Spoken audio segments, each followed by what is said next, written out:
한국직업방송과 연합뉴스TV가 함께 만드는 취업 전문 뉴스, 투데이 고용플러스입니다. 우리나라는 기업 내 여성의 고위직 승진 장벽, 이른바 유리천장이 강고한 사회라는 불명예를 안고 있는데요. 정부와 주요 경제단체들이 유리천장 깨기에 나섰다는데 얼마나 성과가 있을지 지켜봐야겠습니다. 조성혜 기자입니다.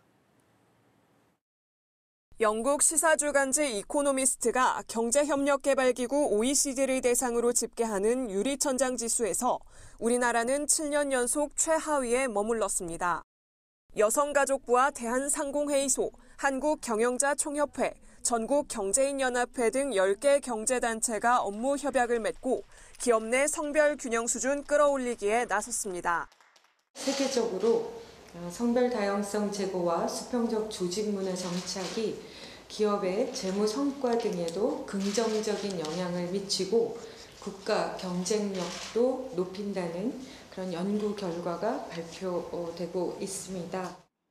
여가부는 성별 균형 확보가 기업 성과에 미치는 효과를 실증 연구하고 조직 문화 개선을 위한 자문과 교육 프로그램 지원, 인식 개선 캠페인 등을 전개하기로 했습니다. 경제단체들도 성별 다양성 확보를 위한 방안을 마련하기로 했습니다. 여성 인력이 불편한 환경은 그대로 둔 채 그 불편을 없애기 위해서 여성을 배려하는 일은 좀 없어졌으면 좋겠습니다. 애초에 그런 배려 자체가 필요 없는 선진화된 근무 환경이 필요하다고 보고 있습니다. 전근대적인 기업 문화도 이제는 좀 바뀌어야 합니다. 인사 담당자, 조직 관리에 대한 교육과 상담을 진행하고 기업들이 벤치마킹할 수 있는 우수한 사례를 발굴, 홍보하면서 실무기획단을 꾸린 경제단체와 여가부는 다음 달 초 첫 회의를 열어 구체적인 방안을 논의, 실행할 계획입니다. 연합뉴스TV 조성혜입니다. 현재 우리나라 가사도우미들은 실업급여와 산재보험 같은 혜택을 전혀 볼 수 없는데요. 근로기준법상 노동자로 인정되지 않기 때문입니다. 국회가 이런 내용을 고치는 가사도우미 특별법을 논의 중입니다. 강은나래 기자입니다. 현재 국내 가사도우미는 50만 명에 달할 것으로 관련 업계는 추산하고 있습니다. 1인 가구와 맞벌이 가정이 늘고 스마트폰 앱을 이용한 중개 서비스까지 활발해지면서 시장 규모가 연간 7, 8조 원에 이를 정도로 급성장했습니다. 하지만 여전히 그림자 노동의 영역입니다. 1953년 만들어진 근로기준법이 가사노동자를 그 적용 대상에서 제외하고 있기 때문입니다. 가사도우미들은 최저임금과 4대 보험 적용을 못 받고 연차휴가나 퇴직금도 없을 뿐더러 산업재해에도 무방비 상태입니다. 이용자 역시 세제 혜택을 못 받고 있습니다. 최근 국회 환경노동위 고용소위가 논의 중인 가사근로자 고용 개선 등에 관한 법률 제정안은 가사도우미를 노동자로 인정하는 내용을 담고 있습니다. 2017년 12월 발의돼 1년 4개월 만에야 소위에 겨우 상정됐지만 처리 전망은 불투명합니다. 최근 10년간 비슷한 법안들이 다른 현안에 밀려 번번이 폐기된 데다 정부 발의 법안인 만큼 야당의 반대도 예상되기 때문입니다. 고용 안정이 돼야지만 이용하시는 분들도 믿고 이걸 이용할 수 있고 더구나 여길 통해서 안정적인 일자리가 대폭 늘어날 수 있기 때문이죠. 66년간 노동자로 인정받지 못한 가사도우미들. 이번에는 다를 수 있을지 관심이 모아집니다. 연합뉴스TV 강은나래입니다. 내년 예산은 일자리 창출과 미세먼지 대책, 생활형 사회 간접 자본 투자 등에 중점을 두고 짜여집니다. 정부는 26일 이런 내용을 담은 2020년 예산안 편성 지침을 국무회의에서 확정했습니다. 소재, 부품 산업 및 주력 산업의 연구개발 지원과 스마트 공장 보급 확대 등을 통해 산업 경쟁력을 높이고 지역 일자리 창출, 생활형 SOC 예산 확대 등으로 일자리와 경제 활성화를 추진할 계획입니다. 또 미세먼지 저감 사업도 적극 발굴할 계획입니다. 이 밖에 고용보험 미가입 저소득층을 지원하는 한국형 실업부조와 고교 무상교육 예산도 편성됩니다.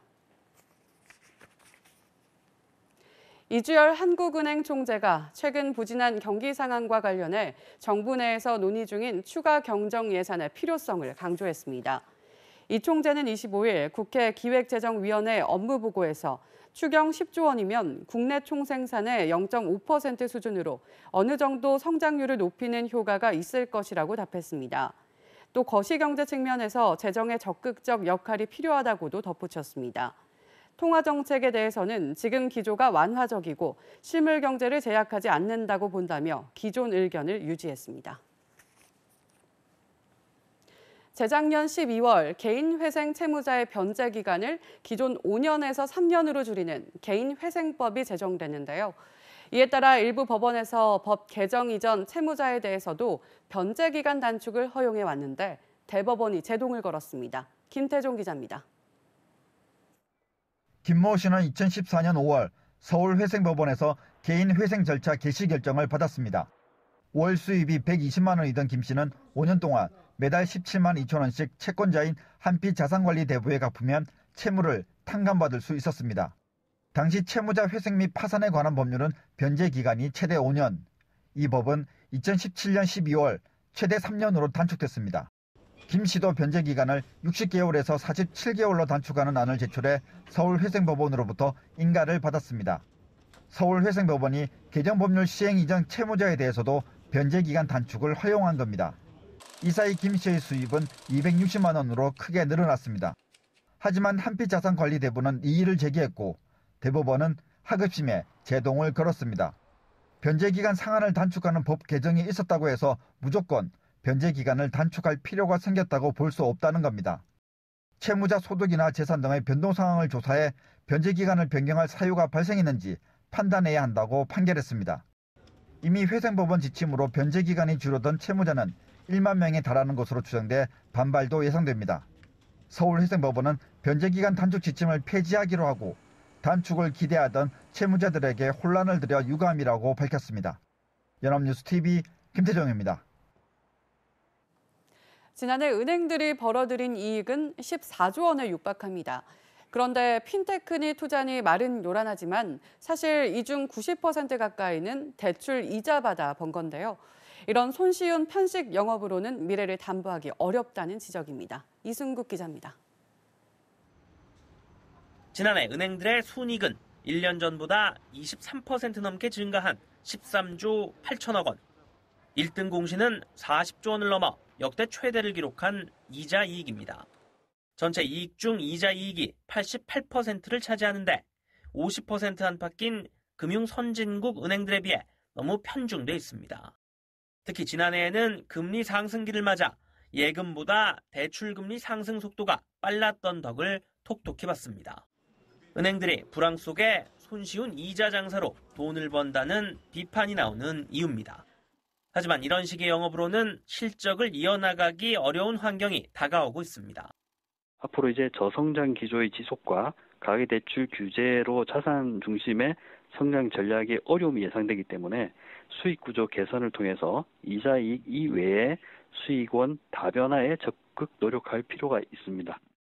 경제 심판이자 경제의 혈맥 관리라는 금융 본연의 기능을 강화해 수익으로 연결하는 것이 중요하다는 지적도 나옵니다. 대출 심사를 하면서 좋은 회사, 나쁜 회사를 가려내가지고 좋은 회사에 돈이 가게 해주고 그리고 위험을 관리하는 거 이런 좀 선진적인 기능을 이용해서 좀 수익의 기반을 확장시키고 또 그것이 사회에 기여할 수 있도록 하는 게 좀 바람직할 것 같습니다. 전문가들은 또 최근 늘고 있는 해외 진출 역시 한국 기업이 아닌 현지 기업과 시장을 대상으로 한 수익 창출 노력이 필요하다고 조언합니다. 연합뉴스TV 이승국입니다. 큰손 중국 단체 관광객들은 별로 안 늘었는데 면세점 매출이 2달째 역대 최대치입니다. 관광객 대신 면세점 물건을 싹쓸이에 사가는 중국 보따리상 덕분인데요.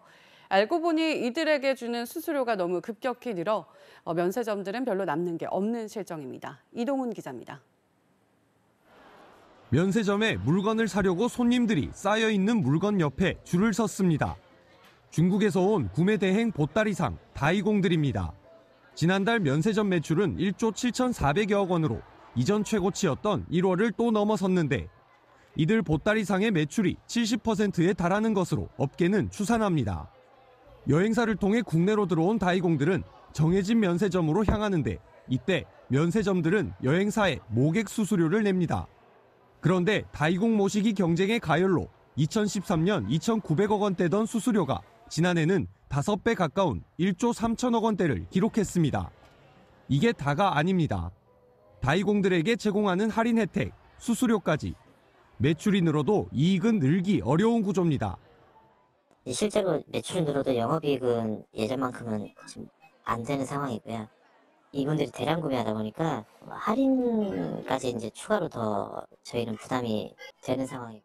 매출 대비 이들 비용 비중은 서울 강북권에선 20에서 30%지만 신규 면세점이 몰려 경쟁이 치열한 강남권은 40%까지 올라갑니다.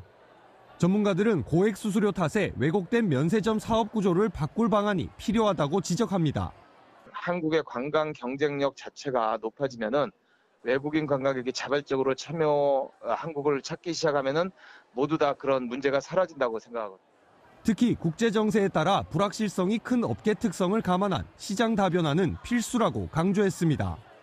연합뉴스TV 이동훈입니다. 얼마 전 현대자동차와 카드사 간 수수료 갈등으로 일부 카드로 현대차를 사지 못하는 일이 있었죠. 이번엔 쌍용차가 결제 거부를 내세우며 카드사들과 갈등 중입니다. 금융당국은 대기업의 부당한 수수료 요구에 대해 강력 경고했다지만 영이 전혀 서지 않고 있습니다. 소재영 기자입니다. 카드 수수료를 둘러싼 갈등이 이번엔 쌍용차로 번졌습니다. 2.0%에서 2.1%까지 수수료를 올려달라는 신한카드 등 3개 카드사의 요구를 쌍용차가 거부하고 현대차와 같은 1.89%대를 요구한 겁니다. 협상이 진행 중이지만 쌍용차는 26일부터 이들 카드의 결제를 막겠다고 통보했습니다. 카드사들이 쌍용차와 같은 수준의 수수료를 일단 받아들이는 듯했던 한국GM과 르노삼성도 재협상 요구에 나섰습니다.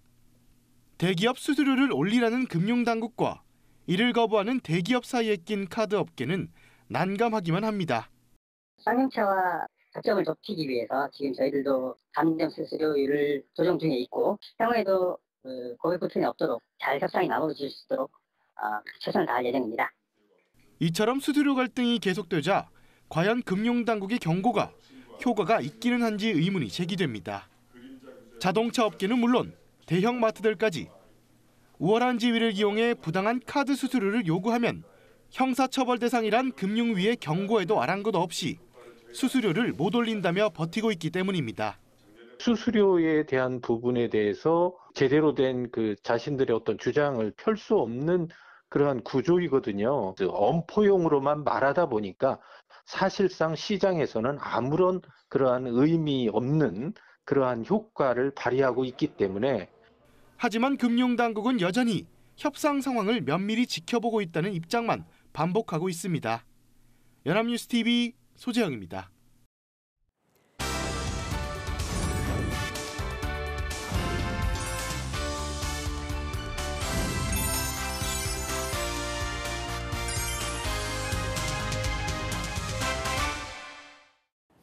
사회적으로 핫한 이슈를 키워드로 알아보는 핫키워드 시간입니다. 안치홍 아나운서 안녕하세요. 안녕하세요. 핫키워드 시간입니다. 어제 정부의 스타트업 지원 사업에 대해 살펴봤는데요. 그렇다면 각 지자체에서 실시하고 있는 스타트업 지원 사업은 어떤 것들이 있을까요? 스타트업에서 유니콘으로 두 번째 시간을 시작합니다. 네, 어제 정말 유익한 내용들로 가득했습니다. 창업을 꿈꾸는 시청자에게는 물론 진로를 고민했던 취업 준비생에게도 스타트업이라는 새로운 가능성을 제시했잖아요. 네, 그렇습니다. 그런데 이러한 스타트업 지원책은 정부 산하의 기관뿐 아니라 각 지자체에서도 실시하고 있었는데요. 이러한 지자체 지원책은 상대적으로 접근이 더 쉽다는 장점이 있습니다. 가장 대표적인 곳이 서울시인데요. 서울시는 올해 총 387억 원을 들여 중소기업 스타트업 연구 개발에 나설 계획이라고 합니다. 가장 먼저 도전해 볼 수 있는 공모전은 인공지능이나 블록체인 같은 미래를 선도하는 기술을 개발하는 기업이나 개발자에게 최대 2억 원을 1년간 지원하는 서울 혁신 챌린지인데요. 공모전에 당선된 32개 팀은 10개월간 2천만 원의 개발 비용을 받고 지식재산권 취득 연계 지원, 전문 멘토단과 함께 시제품을 개발할 수 있는 기회를 얻을 수 있습니다. 특히 이 공모전의 특징은 인공지능 기술을 선도하는 글로벌 기업이 기술 후원사로 참가하는 만큼 경제적 지원은 물론 기술적 지원까지 받을 수 있다는 장점이 있는데요. 4월 15일까지 온라인으로 접수를 받는 이 서울혁신 챌린지는 서울시에 사는 개인은 물론 대학, 중소기업, 외국인도 참여가 가능하다고 합니다. 네, 사업 아이디어에 대해 멘토링을 받고 시제품까지도 제작할 수 있으니 참가자들에게는 정말 좋은 기회가 되겠는데요. 그런데 스타트업을 지원하는 사업 대다수가 과학, 정보통신 관련 기술을 위주로 지원하는 것 같다는 생각이 듭니다. 네, 물론 향후 미래 기술에 관한 기대치로 인해 정보통신, 과학기술 지원이 많이 몰린 건 사실입니다. 하지만 지자체들의 스타트업 지원 사업의 특징은 다양한 분야를 전방위적으로 지원한다는 건데요. 서울시 역시 서울혁신 챌린지 외에도 비영리 스타트업의 아이디어를 사업화하는 비영리 스타트업 지원 사업을 2017년부터 시작하고 있습니다. 비영리 사업은 돈이 되지 않는다는 이유로 투자를 받는 게 힘든데요. 그런데 서울시의 스타트업 지원 사업에 선정되면 5개월 동안 인큐베이팅 프로그램에 참여하고 사업비를 지원받을 수 있습니다. 인큐베이팅 프로그램은 NPO, 그러니까 비영리 단체와 공공기관, 민간재단, 투자기관, 전문가, 또 기업 등이 한자리에 모여 정보를 공유하고 협업을 논의하며 참가 비영리 기업의 사업 아이디어를 구체화할 수 있는 자리인데요. 뿐만 아니라 민간재단, 소셜벤처 투자사, 공공기관과 함께 사업 아이디어를 소개하고 협업 가능성을 모색하는 2019 비영리 스타트업 쇼케이스에도 참여할 수 있습니다. 다음 달 2일까지 참가 신청을 받고 있는데요. 관련 아이디어가 있는 스타트업이나 개인이 있다면 기회를 놓치지 마시기 바랍니다. 네, 지자체 지원 사업의 가장 큰 장점은 분야를 세분화해서 해당 지역의 네트워크와 인프라를 잘 활용할 수 있다는 거잖아요. 더욱이 투자 대상에서 소외되었을 비영리 스타트업에게는 이번 기회가 정말 좋은 기회일 것 같다는 생각이 듭니다. 네, 그렇습니다. 또 지역의 글로벌화를 추구하는 인천시의 경우엔 미국 또 중국 진출을 희망하는 지역 내 스타트업과 중소기업 20개사의 해외 시장 진출을 적극 지원하는 내용의 글로벌 스타트업 캠퍼스 사업 계획을 실시할 예정이라고 하는데요. 아이디어와 기술을 가지고 있지만 해외 시장 진출 경험이 부족하고 현지화가 어려웠던 기업에게 해외 시장 진출 교육과 멘토링, 네트워킹의 장을 마련할 계획이라고 합니다. 참고로 2017년부터 운영되고 있는 이 글로벌 스타트업 캠퍼스를 통해 지난 2년간 51개 기업이 총 24억 원의 투자 유치를 하고 148건의 지식재산권을 출원, 등록하는 등의 성과를 냈다고 하는데요.